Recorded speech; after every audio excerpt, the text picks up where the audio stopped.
आध्यात्मिक शिक्षा में सबसे पहली शिक्षा यही दी जाती है कि सो करके प्रातः काल जब उठो तो सबसे पहले अपना हाथ देखो। नित्य कर्म में सबसे पहले यही बताया जाता है। बाकी पूजा पाठ संध्या बंदन जप तप व्रत नियम ये सब तो बाद में। सो करके उठे तो सबसे पहले क्या बोले, अपना हाथ देखो। प्रभाते कर दर्शनम, प्रातः काल कर दर्शन, हाथ देखना। और हाथ देखते समय सो करके उठो तो किसी का मुंह न देखो, पहले हाथ देखो अपना। शास्त्र यही कहता है। बिस्तर पर उठ करके बैठ जाओ और जब आंख खोलो तो हाथ अपने आंखों के सामने हो और हाथ की उंगलियों को देखो, कर के अग्रभाग को देखो। क्या देखना है बोले, कराग्रे बसते लक्ष्मी, कर के अग्रभाग में लक्ष्मी विराजमान है। लक्ष्मी का मतलब होता है चिन्ह, और लक्ष्मी का अर्थ लक्ष्मी भी होता है, दोनों अर्थ है। आगे प्रसंग आएगा वाल्मीकि रामायण में, लक्ष्मणो लक्ष्मी संपन्न वही प्राण इवापर, लक्षण धाम राम प्रिय सकल जगत आधार। तो लक्ष्मी माने लक्षण। तो कराग्रे बसते लक्ष्मी, कर के अग्रभाग में लक्ष्मी का निवास है जो भगवान की प्राण वल्लभा है। और कर के अग्रभाग में जो लक्षण बने हुए हैं शंख चक्र, इनको देखो। और फिर बोले कर मध्य सरस्वती, कर के मध्य में सरस्वती विराजमान, ज्ञान की अधिष्ठात्री देवी, उनका दर्शन करो, उनका ध्यान करो। क्यों बोले, ज्ञान होगा तभी कल्याण होगा। तो ज्ञान क्या है? चंद्रमा का ज्ञान, सूर्य का ज्ञान, बड़े बड़े शोध, मंगल पर क्या है, धरती में क्या है, समुद्र में क्या है, यही ज्ञान। कहते हैं सब ज्ञान जो है काम लायक ज्ञान नहीं है, इस ज्ञान से कुछ होने वाला नहीं। ज्ञान तो वो है जो तुमको भगवान के शरण में पहुंचा दे, वास्तविक ज्ञान वो ज्ञान। तो कराग्रे वसते लक्ष्मी, कर मध्य सरस्वती। और जब सरस्वती की कृपा होगी तो क्या होगा बोले, कर मूले तो गोविंद करोमि कर दर्शन। कर के मूल में गोविंद का निवास है, उन गोविंद की शरण में जाने की योजना बन जाए, गोविंद की शरण में हम पहुंच जाए तो हमारा कल्याण हो जाए। कर मूले तो गोविंद करोमि कर दर्शनम। और हमारे पूज्य श्री स्वामी जी महाराज कहते थे, देखो उंगलियों में शंख चक्र के चिन्ह बने हैं, इसका मतलब हम चक्रपाणी के अंश हैं, भगवान के अंश हैं और उन्हीं के लिए हैं।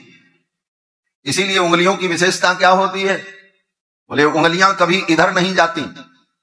उंगली को अगर पीछे ले जाओ तो टूट जाएगी, बगल में खींचो बोले तब भी टूट जाएगी। उंगली जब भी सुविधा पूर्वक जाती है तो किधर जाती बोले, ऐसे नीचे की तरफ जाती, बड़ी सुविधा से चली जाती। इधर ले जाओ तो टूट जाए, पीछे ले जाओ तो टूट जाए। ये जीवात्मा जो चक्रपाणी का अंश है, इसकी भुजाओं में अगर शंख चक्र के चिन्ह लग गए तो ये पीछे नहीं जाएगा, अगल बगल नहीं जाएगा, जब जाएगा तो भगवान की ही शरण में जाएगा। कर मूले तो गोविंद करोमि कर दर्शन। कर के मूल में गोविंद का निवास है और गोविंद की शरण में जाने पर इस जीव का परम कल्याण। तो भगवान के चक्र का संबंध होने पर जीव को संसार चक्र से मुक्ति मिल जाती। अयोध्यापुरी भगवान के चक्र पर विराजमान। बात बड़ी साधारण सी है। कराग्रे वसते लक्ष्मी, कर मध्य सरस्वती, कर मूले तो गोविंद करोमि कर दर्शनम। लेकिन इन भावों का चिंतन करके प्रातः काल अपने हाथ को व्यक्ति देखे तो उसका पूरा दिन मंगलमय होगा और भगवान के चरणों में उसका मन लगा रहे। लेकिन अब तो संस्कृति बदल गई है महाराज। प्रभाते कर दर्शनम नहीं, प्रभाते कप दर्शनम होना चाहिए। जब तक सवेरे सवेरे चाय न मिले तब तक दिन शुरुआत नहीं हो रही। ऐसी दिनचर्या बिगड़ गई है। आज हमारे पतन का मूल कारण यही है कि हमारी दिनचर्या बिगड़ चुकी है। रात के 2 बजे तक जगना, सवेरे 10 बजे तक सोना, मनमाना आचरण। और इस मनमाने आचरण के कारण ही हमारे जीवन की सात्विकता नष्ट हो रही है, हमारे सद्विचार नष्ट होते हैं और हम सही दिशा में नहीं जा पाते। इसीलिए शास्त्रकारों ने कहा, आचारहीनम न पुनन्ति वेदा यद्यप्रधीता सहसद्भिरंगैः। वेद व्यास जी कहते हैं कि आचारहीनम न पुनन्ति वेदा। जो व्यक्ति आचार से हीन हो जाए, आचरणहीन हो जाए, जिसकी कोई दिनचर्या न हो, न पुनन्ति वेदा, उसको वेद भी पवित्र नहीं कर सकता। कितना भी वेद पढ़ लो, चारों वेद पढ़ लो और चारों वेद अंगों के सहित पढ़ लो, सह षड्भिरंगई, वेद के 6 अंग हैं, शिक्षा, कल्प, ज्योतिष, निरुक्त, व्याकरण। इन अंगों के सहित वेद का कोई अध्ययन कर ले, लेकिन अगर वो आचरणहीन है, सदाचार संपन्न नहीं है, तो वेद भी उसको पवित्र नहीं कर सकते। आचारहीनम न पुनन्ति वेदा यद्यप्यधीता सह षड्भिरंगई। आज यही स्थिति है कि हमारा आचार विचार, दिनचर्या बिगड़ चुकी, इसको सुधारने की आवश्यकता है। जब मन करे तब खा ले रहे हैं, जब मन कर रहे हैं सो रहे हैं, जब मन करे जग रहे हैं।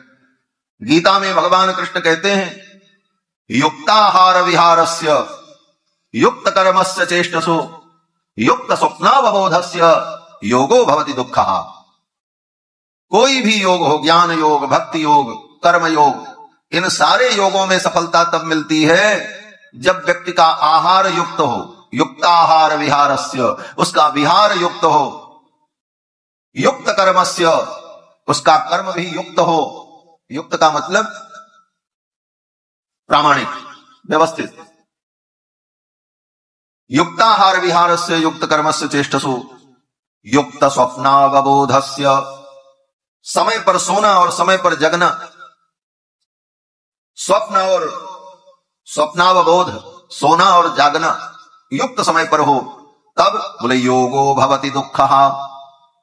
तब योग जो है दुख का हरण करने वाला होता है, तभी योग में सफलता मिलती है, अन्यथा सफलता नहीं मिलती। इसलिए सबसे पहले तो व्यक्ति को अपने आचार व्यवहार को व्यवस्थित करना चाहिए। आज ये आचार व्यवहार सब बिगड़ चुका।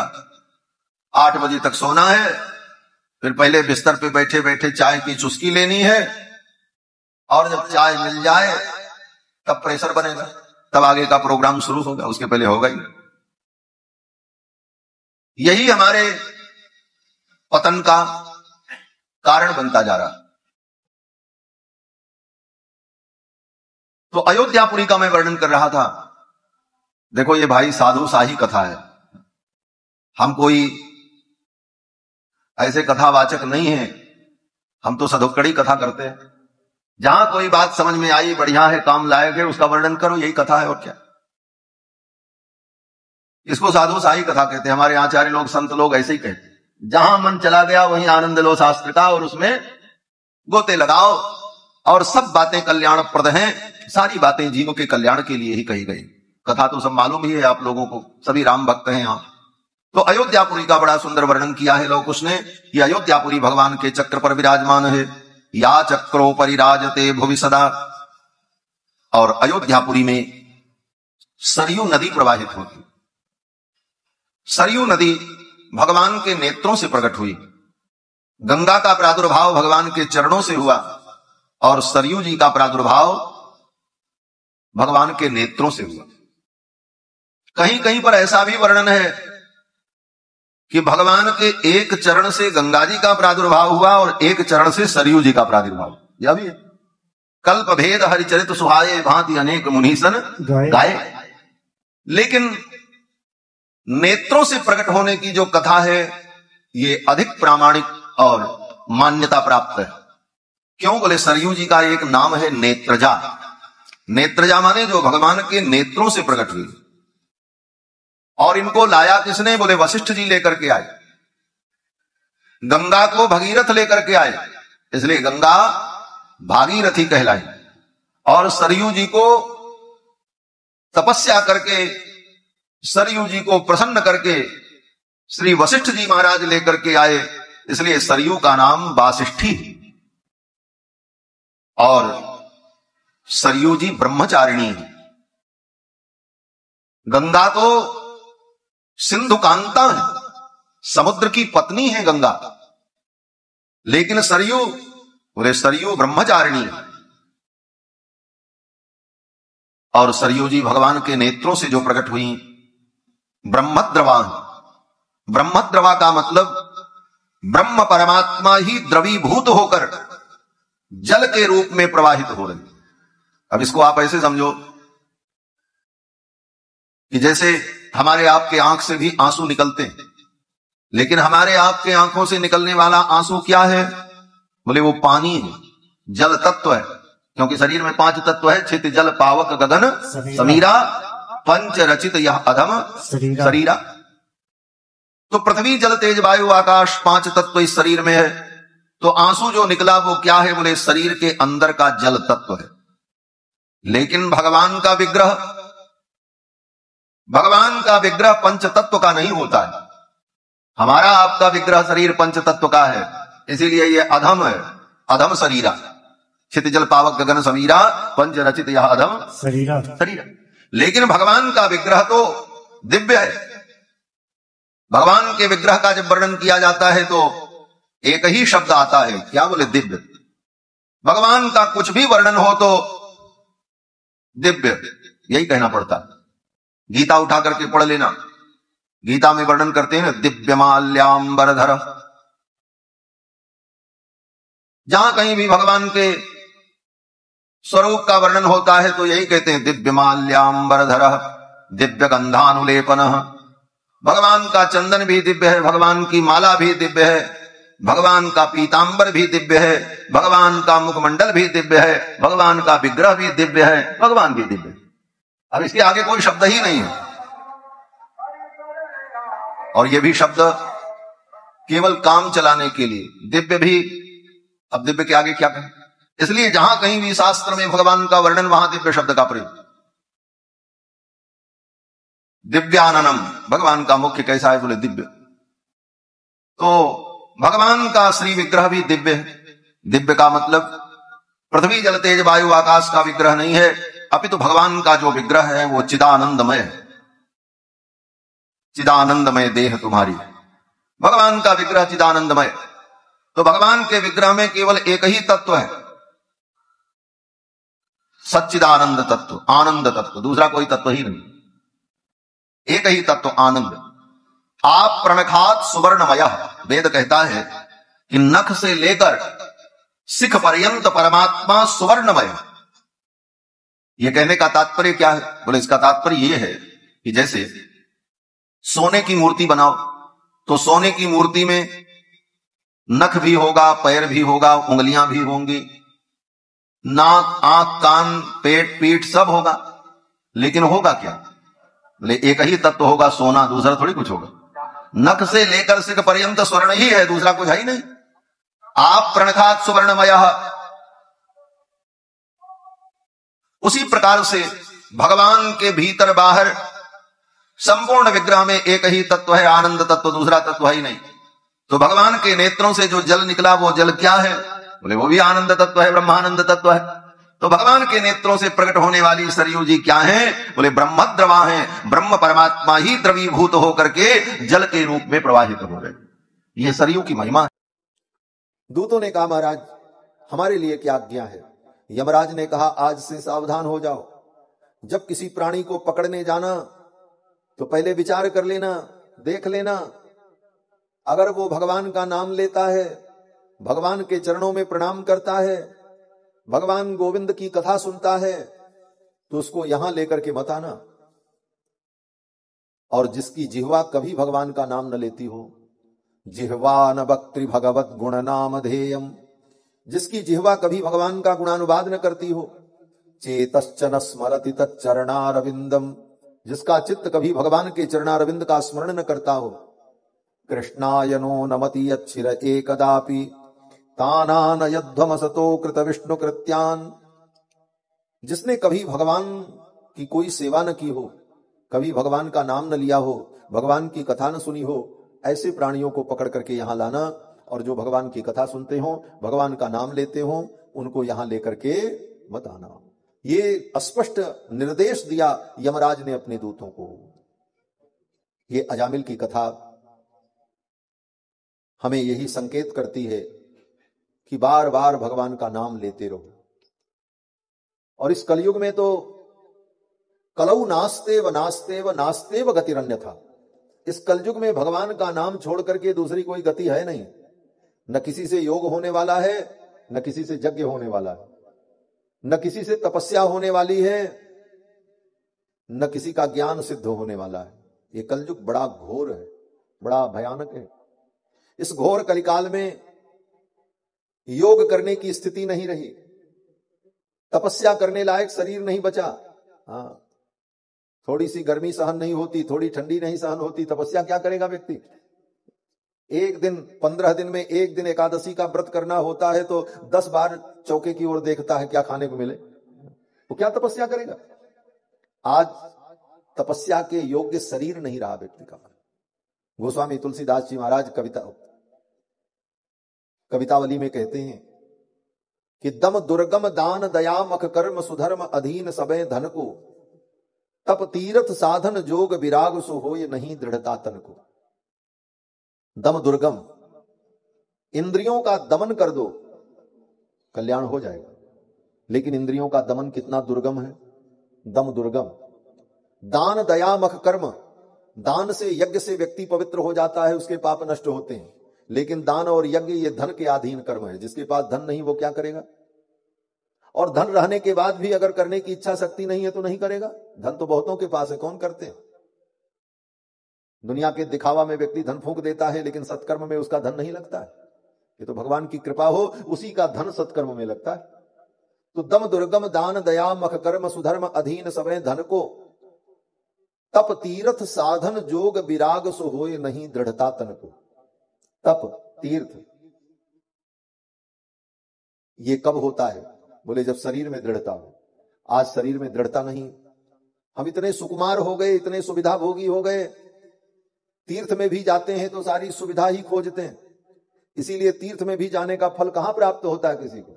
लोग तीर्थ घूमने जाते हैं और फोटो खींचते हैं, सेल्फी लेते हैं, घूम के चले आते, बताते हम गए थे, यहां देखा वहां देखा, बस उसका कोई फल नहीं मिलता महाराज। सच्ची बात मैं कह रहा हूं। तीर्थ का फल तब मिलता है जब तीर्थ में व्यक्ति पैदल चल करके जाए। अब पूरी बात बताएंगे तो आप कहोगे महाराज ये पोथी में रहने दो, करने लायक नहीं। तीर्थ का फल कब मिलता है? बोले जब पैदल चल करके तीर्थ में जाओ, नंगे पांव, और उस तीर्थ में जाने के बाद सबसे पहले मुंडन कराओ, और मुंडन कराने के बाद उस तीर्थ के पवित्र सरोवर नदी तालाब जो हो वहां स्नान करो, और पहले दिन जिस दिन जाओ उस दिन उपवास करो, बिना खाए रहो, और फिर उस तीर्थ में अपने पितरों के निमित्त पिंडदान करो, और उस तीर्थ के जो अधिदेवता हैं उनका दर्शन और पूजन करो। किसी दूसरे का अन्न और धन का सेवन मत करो, और तीर्थ में रह करके कोई पाप अपचार असत्य भाषण मत करो, और कम से कम 3 दिन तीर्थ में निवास करो, तब तीर्थ में रहने का फल प्राप्त होता है। सतीर्थ फलमश्नुते, उसे तीर्थ का फल मिलता है। तो आज इसका मतलब ये नहीं है कि आप तीर्थ मत जाओ, जाओ, कुछ तो बुद्धि शुद्ध होगी, कुछ भक्ति की प्रेरणा मिलेगी, लेकिन तीर्थ में जाकर के तीर्थ का सेवन करने का जो फल है वो विधि यही है, इस विधि से करने पर फल मिलता है। तो कलयुग में तप तीर्थ साधन जोग विराग सो होए नहीं दृढ़ता तन को, कलिकाल कराल में राम कृपाल यह अवलंब बढ़ो मन को। इस कलयुग में एक ही अवलंब है, क्या? तुलसी सब संयम हीन सबे, एक नाम आधार सबे जन को। इस कलयुग में सभी लोग संयमहीन हो चुके हैं। भगवान का नाम छोड़ करके दूसरा कोई आधार नहीं। तुलसी सब संयमहीन सबे, एक नाम आधार सबे जन को। कलयुग केवल नाम आधार। कलयुग में भगवान का नाम ही एकमात्र आश्रय है। तो इस कथा के माध्यम से श्री सुखदेव जी महाराज ने भगवान के नाम की महिमा का वर्णन करके सुनाया। और भागवत का तो अंतिम सिद्धांत यही है। भागवत के अंतिम श्लोक में वेदव्यास जी यही कहते हैं कि नाम संकीर्तनम यस्य सर्व पाप प्रणाशनम।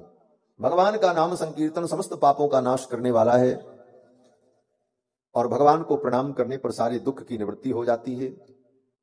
ऐसे भगवान को हम बार बार प्रणाम करते हैं। बोलो श्री कृष्णचंद्र भगवान की जय। अजामिलोपाख्यान के माध्यम से सुखदेव जी ने भगवान नाम की महिमा का वर्णन किया। इस कलयुग में भगवान का नाम ही एकमात्र आश्रय है। गोस्वामी जी महाराज कहते हैं, अल्प तो अवध जीव तामे बहु सोच पोच, करीबे को बहुत कुछ काह कीजिए। समय बहुत कम है और करने के लिए बहुत कुछ है, क्या क्या करोगे? अल्पतो अवधि जीवता में बहु सोच पोच, करिबे को बहुत कुछ काह काह कीजिए। पारना पुराणन को वेदहूं को अंत नहीं, वाणी तो अनंत मन कहाँ कहाँ दीजिए। काव्य की कला अनंत छंद को प्रबंध बहु, राग तो रसीली रस कहाँ कहाँ पीजिए। सब बातन की एक बात तुलसी बताए जात, जन्म जो सुधारा चाहो राम नाम लीजिए। करने को बहुत कुछ है लेकिन समय नहीं, क्या करें। सब बातन की एक बात तुलसी बताए जात, सब बात की एक बात यही है कि जन्म जो सुधारा चाहो राम नाम लीजिए। अपने जीवन को धन्य बनाना चाहते हैं तो भगवान का नाम लो और उठते बैठते चलते फिरते राम ही सुमिरिय गाइए। राम ही सुमिरिय गाइए, राम ही सुमिरिय गाइए, राम ही संतत सुनिए राम गुण, राम ही संतत सुनिए राम गुण, राम ही। चलते फिरते उठते बैठते भगवान का नाम लेते रहो, काम करते रहो, नाम जपते रहो, बस। आगे सुखदेव जी ने राजा परीक्षित को वृत्रासुर का चरित्र सुनाया है। कथाएं बहुत हैं, आज कृष्ण जन्मोत्सव तक भी पहुंचना है। वृत्रासुर की कथा, वृत्रासुर त्वष्ट्रा महर्षि के यज्ञ कुंड से उत्पन्न हुआ था। त्वष्ट्रा महर्षि के पुत्र विश्वरूप को जब इंद्र ने मार दिया तो त्वष्ट्रा महर्षि ने विचार किया कि मैं कोई यज्ञ करूं और यज्ञ के द्वारा एक पुरुष उत्पन्न हो जो इंद्र को मार दे। इंद्र ने मेरे बेटे को मारा।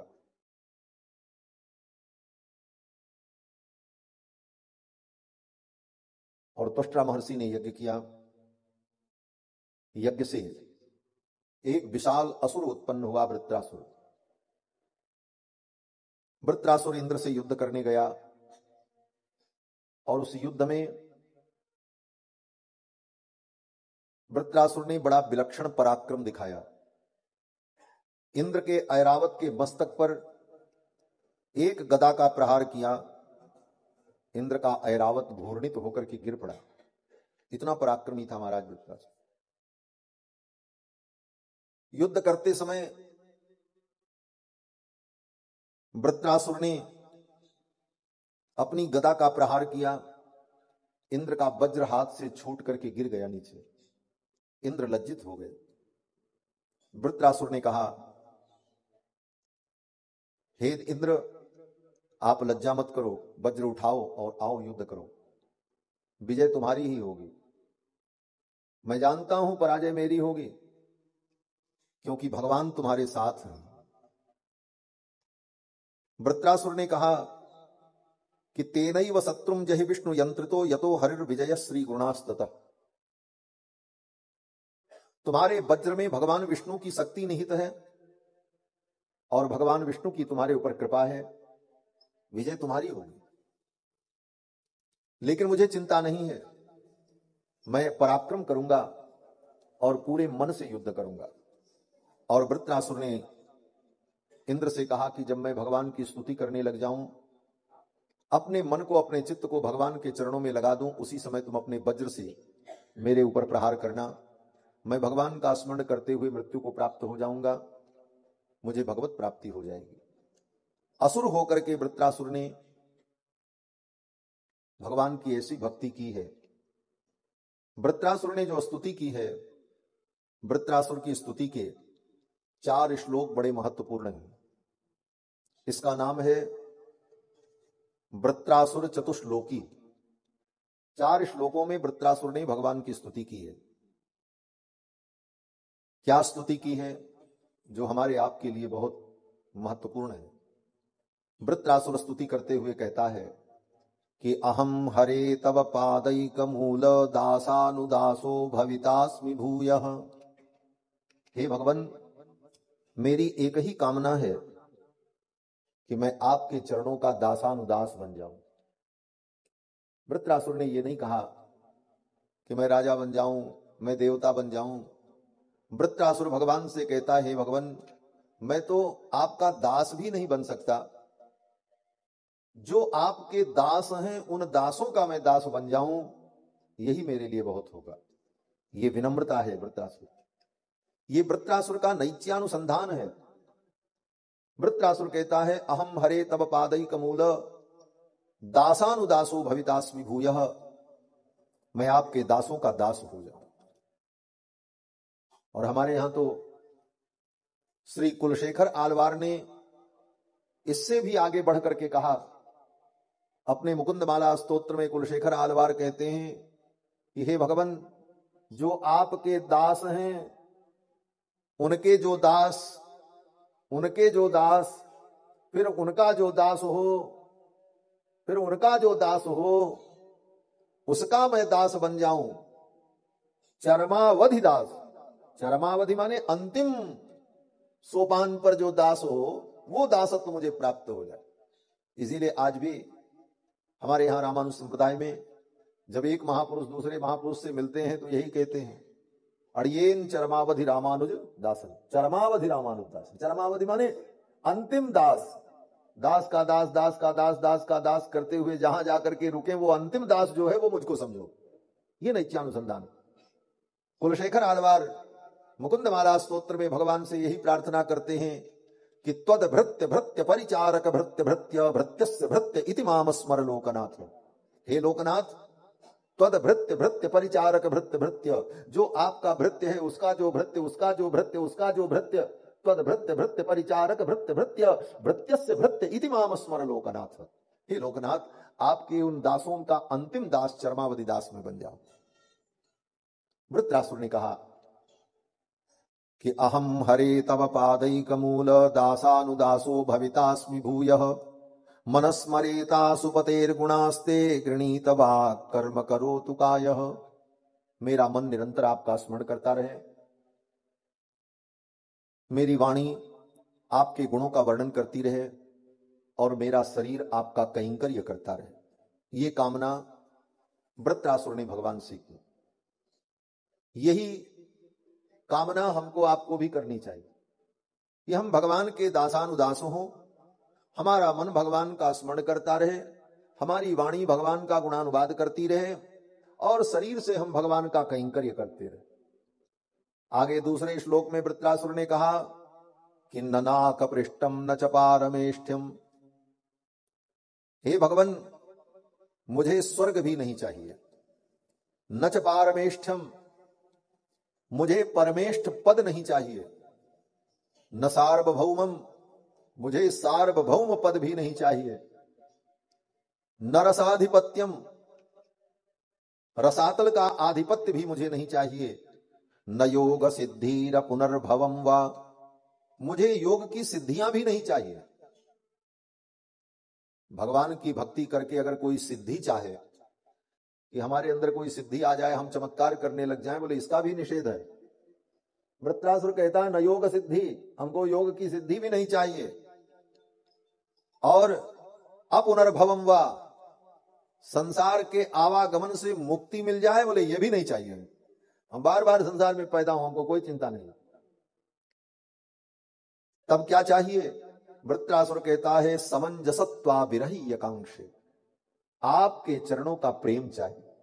आपके विरह में मैं आपका बार बार स्मरण करके रोता रहूं, मेरे आंखों से प्रेमाश्रु प्रकट होते रहे, ये मेरी कामना है, और मुझे कुछ नहीं चाहिए। क्या निष्कामता है वृत्रासुर की महाराज! बड़े बड़े पढ़े लिखे लोगों के अंदर वो निष्कामता, यह भाव नहीं जो भाव वृत्रासुर के अंदर। तीसरे श्लोक में वृत्रासुर कहता है, हे भगवान, मेरा मन आपके चरणों का उसी प्रकार स्मरण करे। किस प्रकार से? तो कहते हैं अजात पक्षा इव मातरम खगा। अजात पक्षा इव मातरम खगा, पक्षियों के जो छोटे बच्चे होते हैं, चूंजे,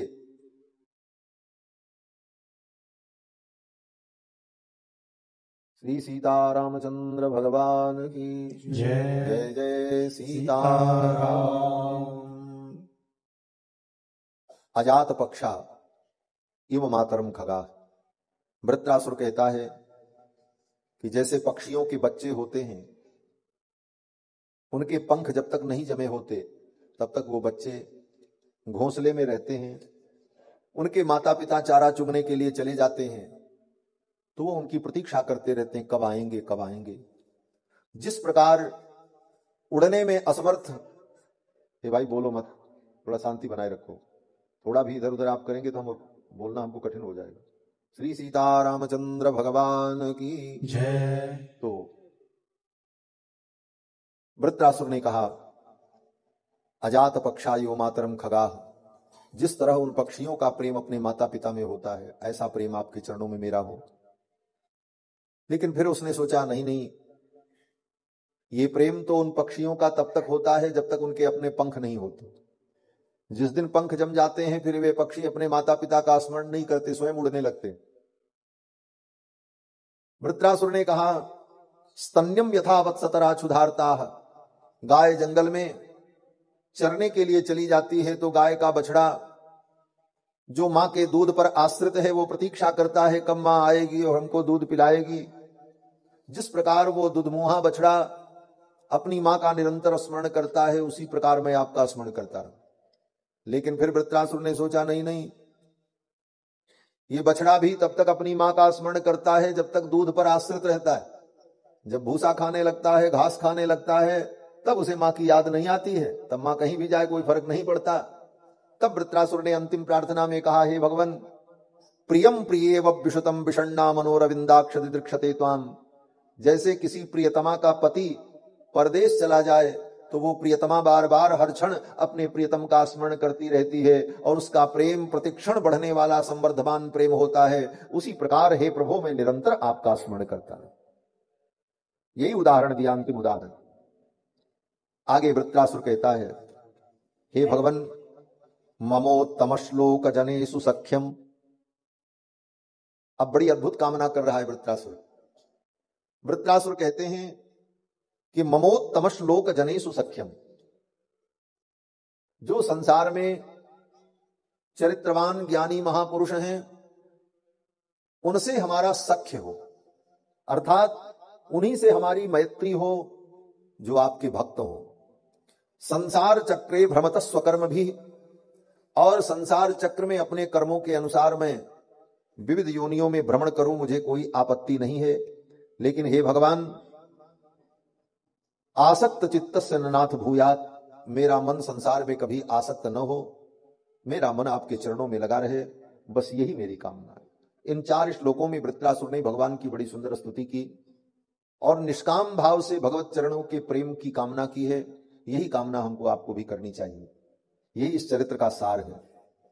अंत में देवराज इंद्र ने अपने वज्र से वृत्रासुर को मारा और वृत्रासुर की मृत्यु हो गई।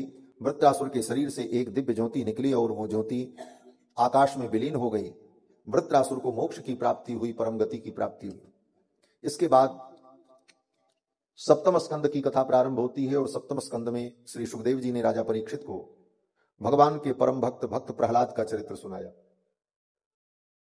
भक्त प्रहलाद का चरित्र, भक्त प्रहलाद के लिए भगवान खंभे से प्रकट हुए नरसिंह के रूप में।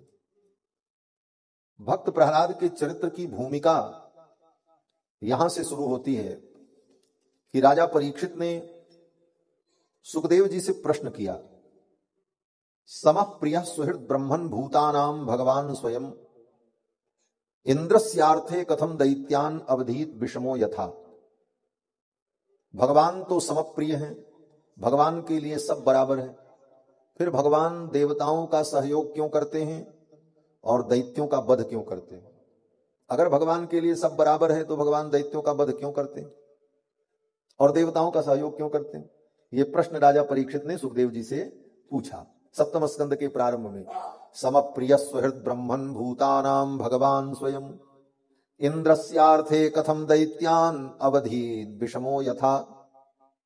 इंद्र के लिए, देवताओं के लिए भगवान दैत्यों का वध क्यों करते हैं? ये तो विषमता है।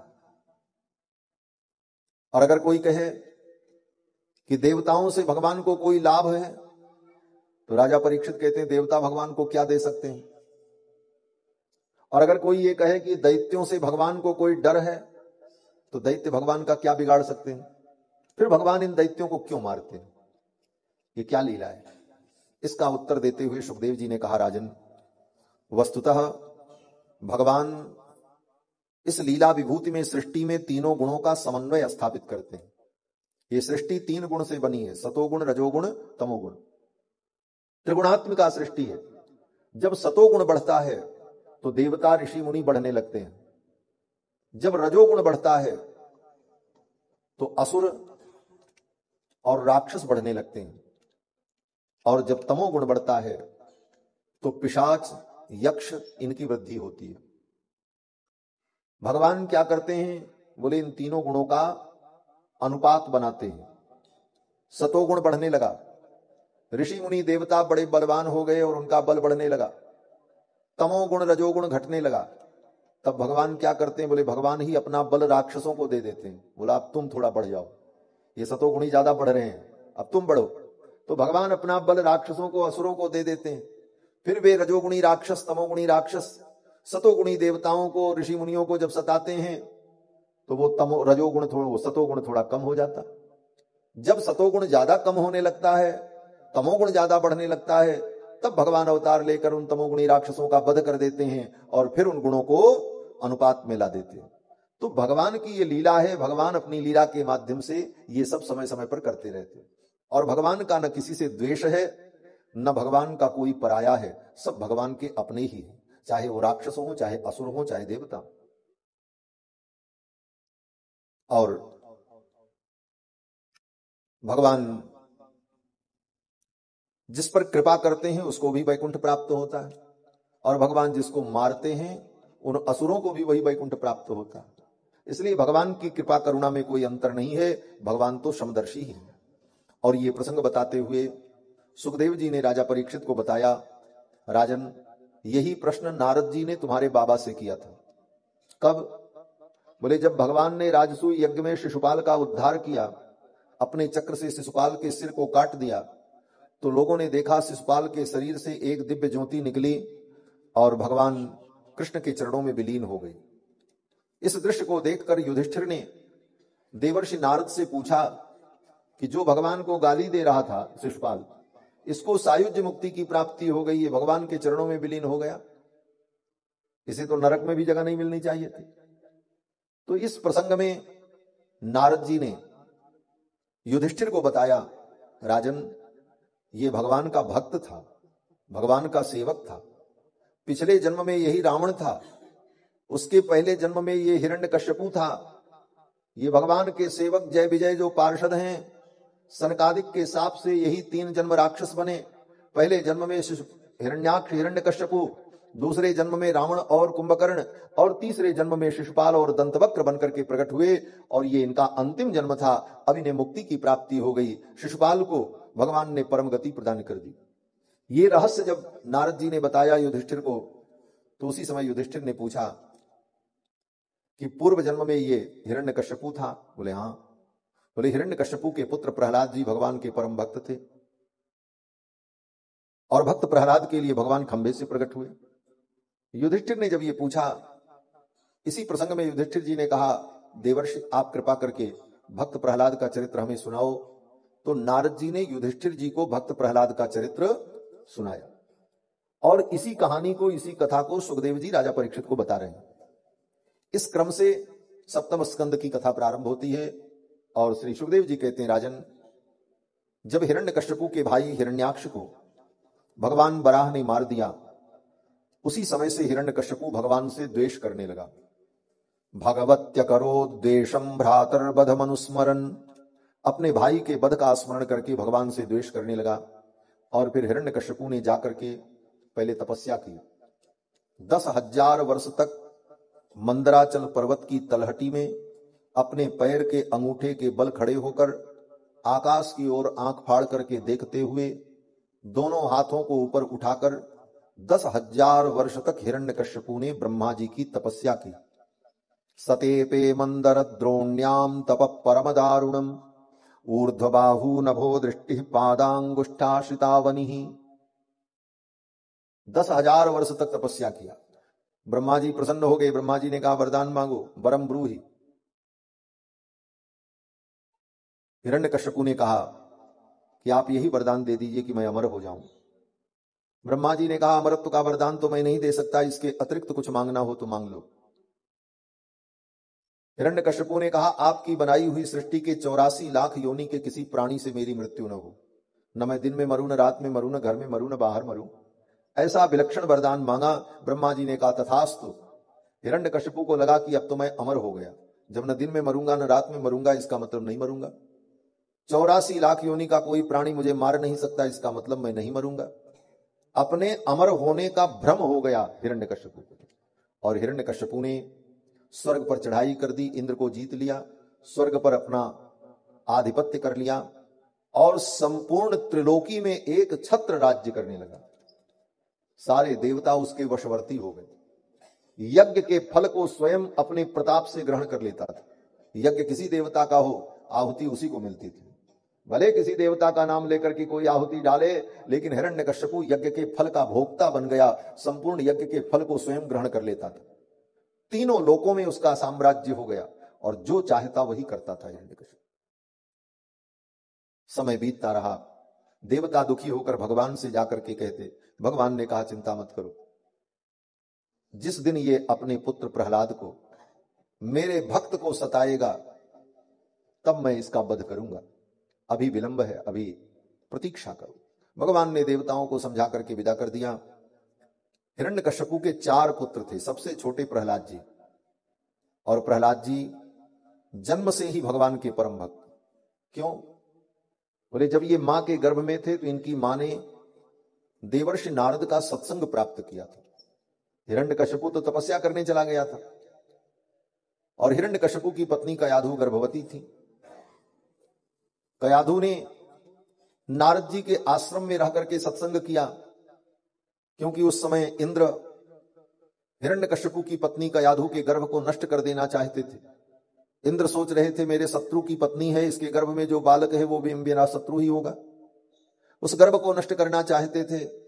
नारद जी ने बचा लिया। कयाधु ने कहा मैं कहां जाऊं? नारद जी ने कहा चलो मेरे आश्रम में, जब तक तुम्हारे पति तपस्या करेंगे तब तक तुम वहीं रहना। जब तक हिरण्यकश्यपु ने तप किया तब तक कयाधु नारद जी के आश्रम में रही और वहीं सत्संग प्राप्त होता रहा। भगवान का भजन कीर्तन कथा सत्संग, गर्भ में रह करके ही प्रहलाद जी ने समस्त ज्ञान विज्ञान प्राप्त कर लिया था। तपस्या करके हिरण्यकश्यपु जब आया तो आते ही पुत्र की प्राप्ति हुई। कयाधु ने पुत्र को जन्म दिया। हिरण्यकश्यपु ने उसका नाम प्रहलाद रखा। जिसके आने पर, जिसके जन्म पर आह्लाद हुआ, प्रसन्नता हुई, इसीलिए उसका नाम प्रहलाद रखा। प्रहलाद अत्यंत प्रिय थे हिरण्यकश्यपु को। एक दिन मैया ने प्रहलाद को स्नान करा करके, नूतन नवीन वस्त्र धारण करा करके कहा जाओ और जाकर के अपने पिता को प्रणाम करो। प्रहलाद जी आए, अपने पिता के चरणों में प्रणाम किया। हिरण्यकश्यपु ने प्रहलाद को उठा करके अपनी गोद में बैठा लिया। एकदा सुरराट पुत्रम अंकमारोप्य लालयन, उठा करके अपनी गोद में बैठाया और प्रेम पूर्वक पूछा बेटा कोई अच्छी बात बताओ। प्रहलाद जी ने कहा पिताजी एक ही बात मुझे अच्छी लगती है। क्या? बोले तत्साधु मन्ने सुरवर्य देहि नाम।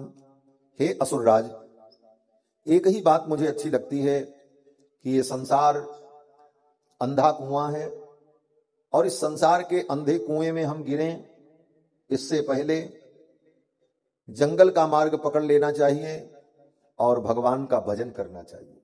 हित्वात्म पातम गृहमंध कूपम वनम गतो यद हरिमाश्रयेत।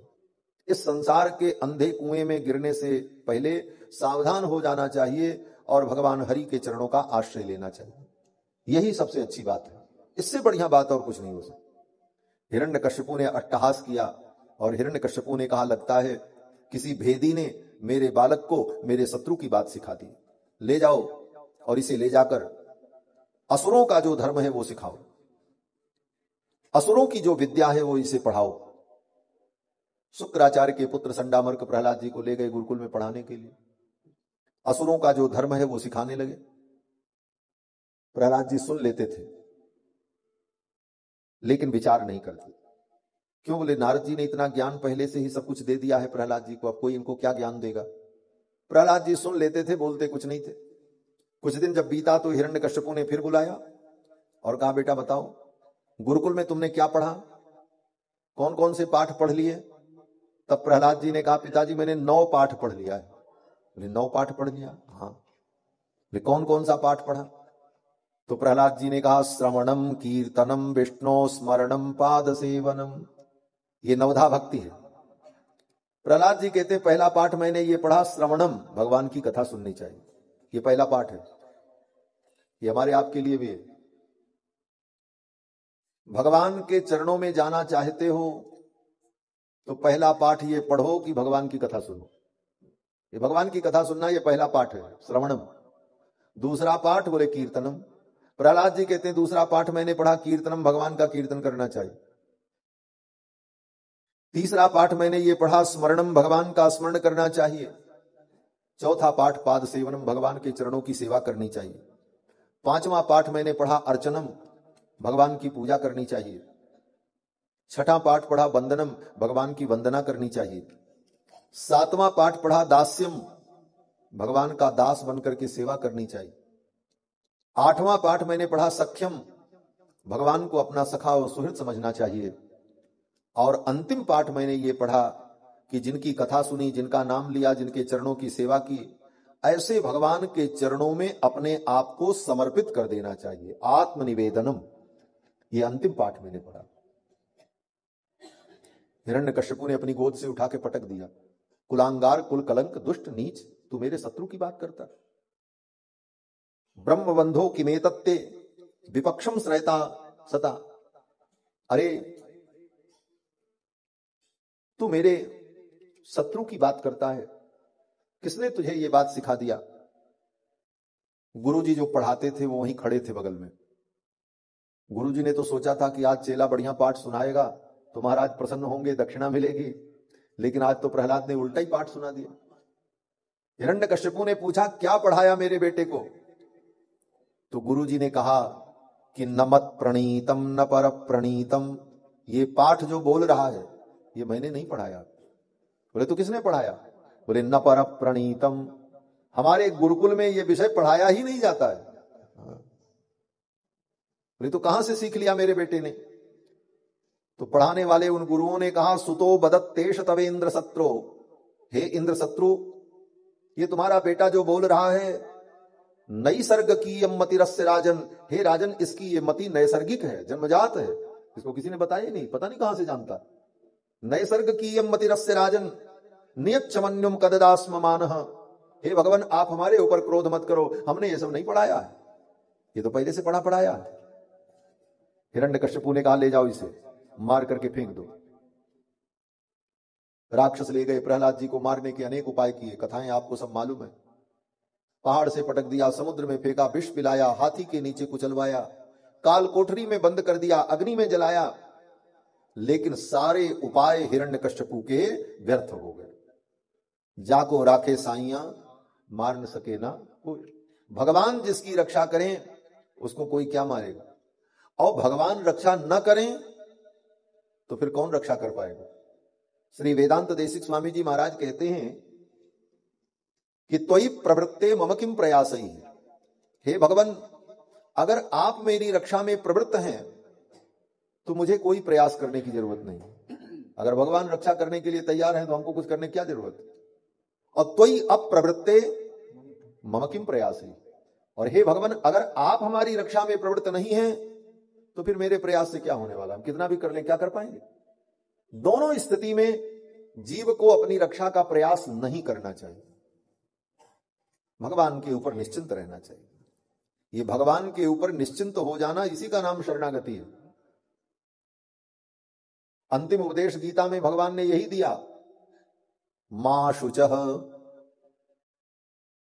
अहम त्वा सर्व पापेभ्यो मोक्षयिष्यामि मां शुचः।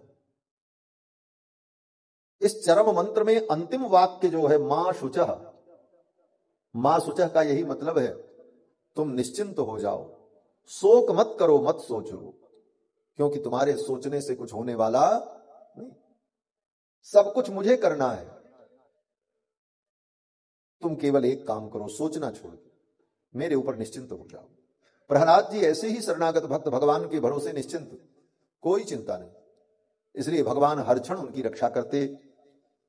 अंत में सारे उपाय जब व्यर्थ हो गए, तब हिरण्यकश्यपु को लगा कि ये बालक इतना करने पर भी नहीं मरा, तो कहीं ऐसा न हो कि इसके विरोध का परिणाम ये हो कि हमारी मृत्यु हो जाए। अब उसको डर लगने लगा। नूनम एतद विरोधेन मृत्युर्मे भविता न वा, कहीं इसके विरोध का परिणाम ये न हो कि मेरी ही मृत्यु आ जाए। इसलिए हिरण्यकश्यपु ने कहा कि इसे छोड़ दो। इतना करने के बाद भी जब ये नहीं मरा तो अब इसे छोड़ दो, ये जैसे रहना चाहता है रहने दो। फिर प्रहलाद जी जैसे रहते थे वैसे रहने लगे। गुरुकुल में जाते, खेलते कूदते, और गुरुकुल में जब गुरुजी पढ़ा करके चले जाते तो सभी बच्चों को बैठा करके प्रहलाद जी कीर्तन करवाते, उनको भक्ति का ज्ञान बताते। क्या बताते? प्रहलाद जी कहते हैं, असुर बालकों, कौमार आचरित प्राज्ञो धर्मान भागवतानिह, बाल्यावस्था से भी भागवत धर्म का पालन करना चाहिए, बुढ़ापे की प्रतीक्षा नहीं करनी चाहिए। ये प्रहलाद जी का उपदेश बड़ा महत्वपूर्ण है और हमारे आपके लिए तो विशेष महत्वपूर्ण। आजकल लोग क्या कहते हैं, बोले बुढ़ापे में भजन करेंगे। अभी कोई भजन की उम्र है? यही कहते हैं। अभी तो खाने खेलने दो, मौज करने दो, फिर तो बुढ़ापे में तीर्थ यात्रा करेंगे, कथा भजन करेंगे। लेकिन प्रहलाद जी क्या कहते हैं? प्रहलाद जी कहते हैं, कौमार आचरित प्राज्ञो, बुद्धिमान व्यक्ति को बचपन से ही भगवान की भक्ति में लग जाना चाहिए। क्यों? बोले दुर्लभम मानुषम जन्म, ये मनुष्य जन्म बड़ा दुर्लभ है। तुम बुढ़ापे की सोचते रह जाओगे और कहीं मृत्यु आ गई तो दुनिया से चले जाओगे, अपने कल्याण का तुम उपाय कोई कर नहीं पाओगे। इसलिए, और बुढ़ापे में व्यक्ति क्या भजन करेगा? जवानी में जो भजन होता है वही भजन होता है। बुढ़ापे में, एक महात्मा कहते थे, बुढ़ापे में मुंह में दांत नहीं रहेगा, राम राम कहोगे तो आम आम निकलेगा। शुद्ध राम राम भी नहीं बोल सकते महाराज। माला फेरने चलोगे, हाथ कांपेगा, माला गिर जाएगी छूटकर, क्या भजन होगा? चलने का सामर्थ्य नहीं, तीर्थ नहीं जा पाओगे, कथा भी नहीं सुन पाओगे महाराज। हाँ, क्यों? बोले 10 बार उठना बैठना पड़ेगा, कभी इधर दर्द कभी उधर दर्द। इसीलिए कहा कि जब तक ये शरीर स्वस्थ है तब तक अपने कल्याण का उपाय कर लो। यावत स्वस्थमिदम कलेवर गृहम यावत च दूरे जरा, जब तक बुढ़ापा दूर है तब तक आत्म कल्याण का उपाय करो। चलने की शक्ति खत्म हो जाए, बुढ़ापे में लंगड़े है जाओगे, तीर्थ तुम कर नहीं पाओगे। इसलिए तीर्थ कर भरी जवानी में, बुढ़ापा इसमें देखो। सुनने की शक्ति, चलने की शक्ति तो हो जाती। इसलिए भजन तो जवानी में होता है, बुढ़ापे में। बोले जवानी में किए गए भजन का केवल बुढ़ापे में स्मरण होता है। बिस्तर पे पड़े पड़े याद करो, हम वृंदावन गए थे, कथा सुनी थी, ये किया था। अब कुछ होने वाला नहीं है, जो कर लिया उसी को याद करके व्यक्ति जीवन बिताता है। प्रहलाद जी कहते हैं, कौमार आचरित प्राज्ञो धर्मान भागवतानि, बचपन से ही भगवान की भक्ति में लग जाना चाहिए। असुर बालकों ने कहा, भैया सुख के लिए क्या प्रयास नहीं करना चाहिए? तो प्रहलाद जी ने कहा, ये बताओ, दुख के लिए कोई प्रयास करता है? नहीं करता। आज तक आपने कभी जाकर के भगवान के मंदिर में कहा हो, हे भगवान हमको दुख दे दो, हे भगवान परसों हम बीमार हो जाएं, हमको बुखार लग जाए 104 डिग्री? कभी कहा? नहीं कहा। लेकिन बिना मांगे बुखार मिलता है, बिना मांगे दुख मिलता है, बिना मांगे समस्या मिलती है। प्रहलाद जी कहते हैं, जैसे बिना मांगे बिना चाहे दुख आता है, उसी तरह बिना चाहे बिना मांगे सुख भी आएगा। ये प्रहलाद जी के वचन है महाराज। प्रहलाद जी कहते हैं, सुख महेंद्रियकम दैत्या देह योगेन देहिनाम सर्वत्र लभ्यते दैवाद यथा दुखम अयत्नतः।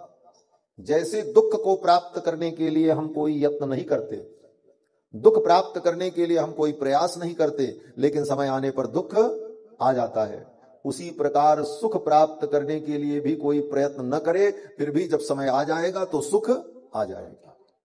क्यों? बोले ये सुख दुख इसी तरह जीवन में आते जाते रहते। असुर बालकों ने कहा, भैया एक बात बताओ, भगवान को प्रसन्न करने के लिए क्या करना चाहिए? असुर बालकों ने पूछा प्रहलाद जी से। तो प्रहलाद जी ने सोचा, इनको माला जपना बताएं, इनको पूजा करना बताएं तो ये तो कर पाएंगे नहीं, ये तो राक्षस हैं, इनको कोई सीधी सीधी बात बताई जाए, जो बात इनके हृदय में उतर जाए। तो प्रहलाद जी ने कहा, देखो, तस्मात् सर्वेषु भूतेषु दयाम कुरुत सौहृदम। एक काम करो, सभी प्राणियों पर दया करना सीख लो। प्रहलाद जी जानते हैं ये असुर बड़े निर्दयी होते हैं, बड़े क्रूर होते हैं। इनके जीवन में दया आ जाए तो इनके अंदर सारे सद्गुण आ जाएंगे। इसलिए प्रहलाद जी ने कहा, एक काम केवल करो, बस जीवों पर दया करो, किसी को सताओ मत, किसी को दुख मत दो, सब पर दया करना सीख लो, भगवान तुम्हारे ऊपर प्रसन्न हो जाएंगे। और सच्ची बात है, सभी जीवों पर हम दया करने, करुणा करें, मन वचन कर्म से भी हमारे द्वारा किसी को पीड़ा प्राप्त न हो, इतने मात्र से भगवान प्रसन्न हो जाते हैं। भगवान को प्रसन्न करने का इस सरल उपाय, दिन भर पूजा आप करो, लेकिन ऐसी वाणी बोलो कि सामने वाले के हृदय में आग लग जाए, बोले तुम्हारी सब पूजा बेकार हो गई। ये व्यवहार की बात है, जीवन में अनुभव की बात है। आप व्रत करो, पूजा करो, लेकिन आपके आचरण से लोग दुखी हैं, तो आपकी वो पूजा भी सफल नहीं। आपके आचरण से, आपके व्यवहार से, आपकी वाणी से सबको प्रसन्नता है, सब सुखी होते हैं, सबको अच्छा लगता है, इसका मतलब तुम्हारा भजन चल रहा है। ये गलत। प्रहलाद जी कहते हैं, आसुरम भाव उन्मुच्य, अपने आसुर भाव को छोड़कर, यया तुष्यत्यधोक्षजः, जिस दया से भगवान प्रसन्न होते हैं वो दया को धारण करो, प्राणियों पर दया करो। सभी बालक प्रहलाद जी के अनुयायी हो गए। गुरुजी ने आकर के बताया, महाराज अब तो अनर्थ हो गया। बोले क्या हुआ?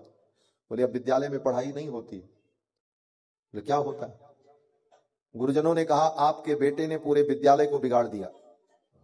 अब तो शाम सवेरे केवल कीर्तन होता है, जब देखो तब सभी बालक नाचते हैं, कीर्तन करते हैं और आपके शत्रु का नाम लेते हैं, और उनका समूह इतना मजबूत है कि हम अध्यापक जो हैं उनके सामने मजबूर हो जाते हैं। कैसा समूह था? बोले प्रहलाद जी ने छात्र संघ बना लिया था। संघे शक्ति, संघ में शक्ति होती। सबसे पहला छात्र संघ अगर किसी ने बनाया तो प्रहलाद जी ने बनाया। ये नोट कर लें, भागवत में है, लिखा है। छात्रों का संगठन बना लिया और उन छात्रों को अपने उपदेश से अपने अनुकूल बना लिया, और विद्यालय में जो चाहते प्रहलाद जी वही होता। सब कीर्तन करते, सब भजन करते, पूरी शिक्षा प्रणाली को ही बदल दिया। जाकर के गुरुओं ने कहा, आचार्यों ने, महाराज अब तो विद्यालय में पढ़ाई वढ़ाई होती नहीं, अब तो आपका बेटा केवल आपके शत्रु के नाम का कीर्तन करवाता है। हिरण्यकश्यपु को बड़ा क्रोध आया। हिरण्यकश्यपु ने प्रहलाद को बुलाया, डांटा, इंद्रादिक देवता मुझसे डरते हैं और तुम्हें डर नहीं लगता, तुम मेरे शत्रु का नाम लेते हो, किसके बल पर तुम निश्चिंत रहते हो? प्रहलाद जी ने कहा, जिसके बल से आप बलवान हैं उसी के बल से मैं भी बलवान हूं। जिसने आपको बल दिया है उसी ने हमको भी बल दिया। प्रहलाद जी ने कहा, जिन भगवान के बल से आप बलवान हैं, जिनकी शक्ति से संसार के सभी प्राणियों को शक्ति और चेतना प्राप्त होती है, उन्हीं के बल से मैं भी निश्चिंत रहता हूं। अब तो हिरण्यकश्यपु को क्रोध आया, लेकिन उस क्रोध में प्रहलाद जी ने घी की आहुति दे दी। बोले क्या किया? प्रहलाद जी ने कहा, पिताजी हमारा तो आपसे यही निवेदन है कि जहिया असुरम भाव विमम त्वमात्मनः समम मनोधत्स्व न संति विद्विषा। हे पिताजी, मेरा तो आपसे यही निवेदन है कि ये आसुरी भाव आप छोड़ दो, हरि की निंदा करना छोड़ दो और भगवान के चरणों में अपने मन को लगाओ। इतना सुनते ही तो हिरण्यकश्यपु का क्रोध प्रचंड हो गया। ये हमको उपदेश दे रहा है, हमको ज्ञान बता रहा है। हिरण्यकश्यपु ने कहा, कहां है तेरा भगवान? तुझसे तो मैं बाद में निपट लूंगा, पहले मैं तेरे भगवान से ही निपट लूं। मैं तो ढूंढ रहा हूं वो विष्णु कहां है जिसने मेरे भाई को मारा था। प्रहलाद जी ने कहा, वो तो सब जगह है। अंतर्वहिश्च तत्सर्वं व्याप्य नारायण स्थितः, कण कण में वो विद्यमान है। हिरण्यकश्यपु ने कहा, वो सर्वव्यापक विष्णु परमात्मा अगर सब जगह है तो क्या इस खंभे में भी है? प्रहलाद जी ने कहा, जो सब जगह है वो इस खंभे में भी है। हिरण्यकश्यपु ने कहा, मुझे दिखाई क्यों नहीं पड़ता? प्रहलाद जी ने कहा, मुझे तो दिखाई पड़ रहा है। हिरण्यकश्यपु को लगा कि वो विष्णु बड़ा मायावी है, लगता है वो विष्णु इस खंभे में आ गया है, मेरे बेटे को दिख रहा है, हमको नहीं दिख रहा। बस क्रोध में उठा और उठ करके जा करके उस खंभे पर एक मुष्टिका का प्रहार, खंभा टूट गया और भयंकर आवाज हुई और उस खंभे के अंदर से गर्जना करते हुए नरसिंह भगवान प्रकट हो गए। बोलो श्री लक्ष्मी नरसिंह भगवान की जय। नरसिंह भगवान गर्जना करते हुए प्रकट हो गए। यस्तंभात गर्जमानो गगड़ गड़गड़ात बालचंद्राध दृष्ट, दांतों को कटकटाते हुए, जीभ लपलपाते हुए, अपनी सटाओं को बिखेरे हुए गर्जना करते हुए नरसिंह भगवान जब प्रकट हुए, भगवान के उस भयानक रूप को देख करके हिरण्यकश्यपु जान गया मेरा काल आ गया। ऐसा भयानक रूप, कराल दृष्टम करवाल चंचल छुरांत जिह्वम भ्रिकुटी मुखोलबड़म, भगवान के आंखों से मानो अग्नि की वर्षा हो रही, धधकती हुई आंख, जैसे भट्ठी जल रही हो और भट्ठी के पास खड़े हो जाओ तो उस भट्ठी के आग की गर्मी लगने लगती है, उसी तरह नरसिंह भगवान जिधर देखते उधर उनके आंख की ज्वाला से लोग तप्त हो जाते। भ्रिकुटी मुखोलबड़म, और लप लप करती हुई तलवार के समान जीभ, ऐसा भयानक रूप, नीचे का शरीर मनुष्य के समान, मुख सिंह के समान। ये रूप भगवान ने क्यों धारण किया? बोले हिरण्यकश्यपु ने वरदान मांगा था 84 लाख योनि के किसी प्राणी से मेरी मृत्यु न हो। आज भगवान नरसिंह बने। हिरण्यकश्यपु ने देखा, हिरण्यकश्यपु जान गया 84 लाख योनि में सिंह तो है और नर भी, लेकिन नरसिंह नहीं, ये तो 84 लाख से विलक्षण योनि। इसका मतलब मेरा काल आ चुका है। हिरण्यकश्यपु ने तो मान लिया कि अब मेरा मरना तय है। नरसिंह भगवान खंभे से ही क्यों प्रकट हुए? कहीं से प्रकट हो जाते। एक महात्मा ने कहा कि जब हिरण्यकश्यपु भगवान को अपशब्द कह रहा था, प्रहलाद जी को डांट रहा था, उसी समय भगवान आकाश से प्रकट हो जाते। हाँ, आकाश से प्रकट हो जाते और उसकी खोपड़ी में एक लात मारते, मुंह के बल गिर जाता। हाँ? खंभे से ही क्यों प्रकट हुए? बोले खंभे से भगवान इसलिए प्रकट हुए कि भक्त प्रहलाद ने कह दिया कि इस खंभे में भगवान है, तो भगवान ने सोचा मेरे भक्त की वाणी झूठी ना हो जाए। भगवान तो कहीं से प्रकट हो सकते, इधर से आ जाते, उधर से आ जाते, कहीं से आ जाते, लेकिन सत्यम विधातुम निजभृत्य भाषितम, मेरे भक्त ने कह दिया है कि इस खंभे में भगवान है, तो मेरे भक्त की वाणी झूठी ना हो। भगवान केवल अपने भक्तों की रक्षा नहीं करते, अपितु अपने भक्तों के वचन की भी रक्षा करते। चारों युग चतुर्भुज सदा भक्त गिरा सांची करण। श्री भक्तमाल जी में नाभादास जी लिखते हैं कि चारों युग में भगवान चतुर्भुज अपने भक्त की वाणी को सत्य कर, भक्त के मुख से निकल गया तो अब भक्त के वाणी की लाज भगवान को रखनी पड़ती है। सत्यम विधातुम निज भृत्य भाषितम स्तंभे सभायाम न मृगम न मानुष। भक्त की रक्षा तो भगवान करते ही थे। आज भी भगवान प्रकट न होते, लेकिन प्रकट क्यों हुए? भक्त की रक्षा के लिए। कहते हैं भगवान अपने भक्त प्रहलाद की रक्षा बिना प्रकट हुए ही कर रहे थे। इसके पहले भी हिरण्यकश्यपु ने कितने मारने के उपाय किए, तो रक्षा किसने की? प्रहलाद जी की। भगवान ने ही तो की। भगवान को प्रकट होने की जरूरत नहीं पड़ी, अपने दिव्य संकल्प से ही भक्त प्रहलाद की रक्षा करते रहे। तो आज भी भगवान संकल्प कर लेते, प्रहलाद की रक्षा हो जाती, भगवान को प्रकट होने की जरूरत नहीं थी। लेकिन आज अपने भक्त की वाणी की रक्षा के लिए भगवान को प्रकट होना पड़ा। भक्त ने कह दिया खंभे में भगवान है, तो खंभे से भगवान प्रकट हो गए। हिरण्यकश्यपु को पकड़ लिया, लेकर के गए और देहली पर विराजमान हो गए। अपने जंघों पर हिरण्यकश्यपु को लिटाया और उसकी सारी प्रतिज्ञाओं का भगवान ने स्मरण दिलाया। तुमने वरदान मांगा था मेरी मृत्यु न दिन में हो न रात में हो, देख ले न दिन है न रात। तूने वरदान मांगा था मेरी मृत्यु न मनुष्य से हो न पशु से हो, देख न मैं मनुष्य हूं न पशु।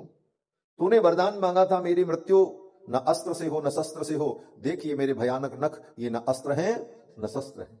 ये कहते हुए भगवान ने अपने नख को उसके हृदय में धंसाया और कर्र से कई बार में पेट फाड़ दिया। वक्षस्तस्य विदारयन निजन खई वात्सल्यमापादयन आर्त त्राण परायण भगवान नारायणो में गति। भगवान नारायण ने हिरण्यकशिपु के वक्षस्थल को विदीर्ण कर दिया, उसकी आंतों को खींचकर बाहर निकाल लिया, पेट फाड़ के फर्र सर्रते आंत निकाली, सारी आंतों को बाहर निकाल लिया और उन आंतों को माला के समान भगवान ने अपने गले में पहन लिया। आंत्रमाली हो गए, पूरा शरीर भगवान का खून से लथपथ था, क्रोध शांत नहीं हो रहा था। ब्रह्मा जी ने देवताओं से कहा जाओ स्तुति करो, इनका क्रोध शांत हो, नहीं तो आज प्रलय हो जाएगी। सब आए स्तुति करने के लिए। ब्रह्मा ने स्तुति की, शंकर जी ने स्तुति की, इंद्र ने किया, ऋषियों ने किया, पितरों ने किया, सिद्धों ने, गंधर्वों ने, यक्ष ने, किन्नर ने, सब ने स्तुति की, लेकिन भगवान का क्रोध शांत नहीं हुआ। तब ब्रह्मा जी ने लक्ष्मी जी से कहा देवी आप जाओ। लक्ष्मी जी आई। लक्ष्मी जी जब आई तो भगवान ने और जोर से गर्जना की, उल्टे पांव लौट गई। लक्ष्मी जी को बड़ा गर्व था कि सबकी स्तुति करने पर इनका क्रोध शांत नहीं हुआ, अभी देखो मैं 2 मिनट में इनका क्रोध शांत करती हूं। और होता भी है। पुरुष किसी की बात नहीं सुनता, लेकिन घर में अपनी पत्नी के सामने जाने पर वो चुप हो जाता, जो कहती सब सुन लेता, वहां सुनना पड़ता है। भगवान के विषय में भी लक्ष्मी जी ने सोचा मैं अब इनको मना लूंगी, मेरे जाते ही इनका क्रोध शांत हो जाएगा, मेरे सौंदर्य को देखकर, मेरी महिमा को देखकर ये प्रसन्न हो जाएंगे। लेकिन भगवान ने ऐसी दहाड़ मारी कि लक्ष्मी जी भी उल्टे पांव लौट गए। तब ब्रह्मा जी ने भक्त प्रहलाद से कहा तुम जाओ, जाकर के चरणों में प्रणाम करो। प्रहलाद जी ने आकर के जब चरणों में प्रणाम किया नरसिंह भगवान के, तो नरसिंह भगवान का क्रोध शांत हो गया और प्रहलाद को उठा करके अपनी गोद में बैठा लिया और अपनी जीभ से प्रहलाद के गाल को भगवान चाटने लगे। जैसे शेर अपने बच्चे को चाटता है, गाय अपने बछड़े को चाटती है, उसी प्रकार नरसिंह भगवान अपनी जीभ से प्रहलाद के कपोल को चूमने लगे, चाटने लगे। मंजुल मुखार विंद चूमि चूमि कहें प्रभु क्षमा करो पुत्र मोहे देर भई आने। अगर आने में हमें देर हो गई हो तो हे प्रहलाद मुझे क्षमा कर देना, इस दुष्ट ने तुमको इतना दुख दिया, इतना सताया, तुम्हारी करुण पुकार सुनकर के मैं आ गया, लेकिन आने में विलंब हुआ हो तो क्षमा करना। प्रहलाद जी ने कहा प्रभु क्षमा तो मुझे मांगनी चाहिए, मेरे कारण आपको यह कष्ट करना पड़ा। भक्त और भगवान का बड़ा सुंदर संवाद हुआ। प्रहलाद जी ने भगवान की स्तुति की है और फिर भगवान ने प्रसन्न होकर के प्रहलाद से कहा प्रहलाद आज मैं प्रसन्न हूं, वरदान मांगो, क्या चाहिए? आज तुम जो मांगोगे वो मैं दूंगा। तुम्हारे जैसा भक्त आज तक मैंने नहीं देखा। ऐसे दुख में, ऐसी विपत्ति में और ऐसी परिस्थिति में भी मेरे भजन में तुम लगे रहे, मैं तुम्हारे ऊपर प्रसन्न हूं, वरदान मांगो, क्या चाहिए? कहो तो आज मैं तुमको ब्रह्मा बना दूं, ब्रह्मा जी को रिटायरमेंट दे दिया जाए, आवश्यक रिटायरमेंट। कहो तो इंद्र को हटा करके मैं तुमको इंद्र बना दूं। कहो तो भगवान शंकर जो प्रलय के अधिदेवता हैं उनको उनके पद से हटा करके तुमको ही मैं शिव के पद पर प्रतिष्ठित कर। ब्रह्मत्वम वा शिवत्वम वा, कहो तो ब्रह्मत्व दे दूं, कहो तो शिवत्व दे दूं। अंत में भगवान ने यह भी कह दिया प्रहलाद अगर तुम चाहो तो मैं अपना विष्णु का पद भी तुमको दे दूं, तुम्ही को बना करके बैठा दूं। ब्रह्मत्वम वा शिवत्वम वा विष्णुत्वम वा विदीयते, कहो तो मैं तुमको विष्णुत्व भी प्रदान कर दूं।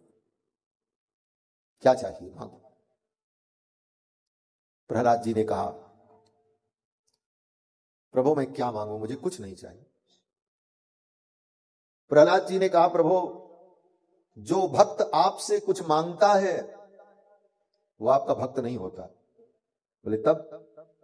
प्रहलाद जी कहते हैं जो भक्त आपसे कुछ मांगता है वो व्यापारी है, वो आपसे व्यापार कर रहा है। कुछ लेना और कुछ देना ये तो व्यापार होता है। जो भक्त आपसे कुछ मांगता है वो आपका भक्त नहीं है, वो तो वणिक है, वो व्यापारी है। यस्त आशीष आशास्ते न सभृत्य सवई बने। भगवान ने कहा प्रहलाद कुछ तो मांग लो। तुम्हारे जैसे भक्त को मैं कुछ दूंगा तो मेरा देना सार्थक हो जाए। संसार के भिखारियों को दे दे करके तो मैं थक गया। भगवान कहते हैं ये संसार के जो लोग हैं इनको तो देते देते मैं थक गया हूं। दाता एक राम, भिखारी सारी दुनिया। भगवान कहते हैं भिखारियों को देते देते मैं थक गया, लेकिन तुम्हारे जैसा आप्त काम, पूर्ण काम, परम निष्काम भक्त अगर कुछ कहे और मैं कर सकूं तो हे प्रहलाद मुझे प्रसन्नता होगी। मेरे प्रसन्नता के लिए तुम कुछ मांग लो। क्या अद्भुत प्रसंग है महाराज। भगवान कह रहे हैं मांगो और प्रहलाद कहते हैं हमको चाहिए नहीं। ये भक्ति है। आज ले भक्त कहता महाराज हमको ये दो, भगवान कहते हैं जो हमारा मन करेगा देंगे, मन करेगा तो नहीं भी देंगे, जाओ। मांगते मांगते थक जाते, कहां मिलता है। कितनी चीजें मांगते हैं और कहां सब मिलता है। लेकिन यहां तो उल्टी स्थिति है। भगवान कहते हैं मांगो और प्रहलाद कहते हैं हमको चाहिए नहीं। यह स्थिति हमारे जीवन में आ जाए। दो भक्तों की कथा है भागवत में बड़ी विचित्र, एक प्रहलाद की, एक ध्रुव की। दोनों 5 वर्ष के और दोनों के गुरु नारद जी हैं। नारद जी ने वहां भी मंत्र दिया था और इनके गुरु भी नारद जी हैं। और दोनों की परिस्थितियां भिन्न भिन्न हैं, लेकिन दोनों भक्त में अंतर क्या है। बोले ध्रुव जी ने भगवान से मांगा तो ध्रुव को पश्चाताप करना पड़ा। कल की कथा में सुना थे। ध्रुव जी ने यही कहा अहो बत ममानात्म्य मंद भाग्य से पश्यत। और प्रहलाद जी बोले प्रहलाद जी परम निष्काम भक्त हैं। प्रहलाद जी कहते हमको कुछ नहीं चाहिए। भगवान ने कहा मेरी प्रसन्नता के लिए मांग लो, तुम्हें कुछ मैं दूंगा तो मुझे संतोष होगा। प्रहलाद जी ने कहा ऐसी बात है। बोले हां। तो प्रहलाद जी ने कहा ठीक है, अगर आप इसी में राजी हैं तो हम मांग लेंगे। राजी हैं हम उसी में जिसमें तेरी रजा है।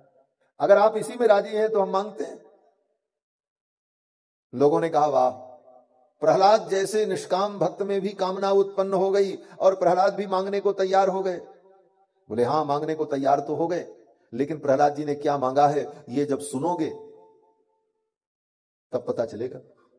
प्रहलाद जी ने कहा प्रभु अगर आप वरदान देना चाहते हैं तो यही वरदान दे दीजिए कि आज के बाद कभी भी मेरे मन में कुछ मांगने की इच्छा उत्पन्न न हो। यही दे दीजिए। क्या मांगा। कामानाम हृत समरोहम भवतस्तु वृणे वरम। यही वरदान मुझे चाहिए कि आज के बाद कभी मेरे मन में मांगने की इच्छा न हो। आज मैं जो आपसे मांग रहा हूं आपके कहने पर मांग रहा हूं और यही मांग रहा हूं कि कभी मेरे मन में आज के बाद मांगने की इच्छा ही न हो। इतनी बड़ी निष्कामता भक्त प्रहलाद के लिए। भगवान